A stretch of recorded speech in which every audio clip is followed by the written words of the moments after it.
There was a real personal inspiration for writing Everyone Brave is Forgiven.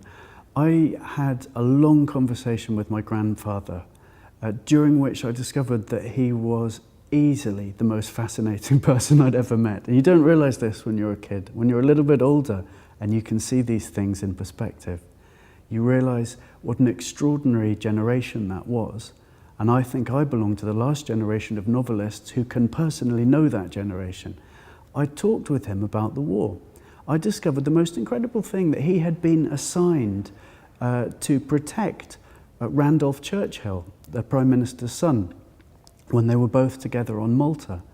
I discovered that he had had a beautiful and romantic and passionate romance with the woman who became my grandmother. I read the letters that they exchanged. And to go through these letters is to go back in time and to be fascinated by a period in which people poured their heart and soul into letters. And this became the heart of Everyone Brave is Forgiven.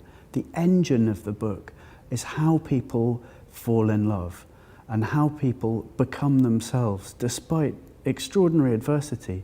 And that all comes from talking to my grandparents and realizing that the stuff that flowed through the veins of that generation is the same stuff that we have. We haven't changed. We're still capable of extraordinary feats.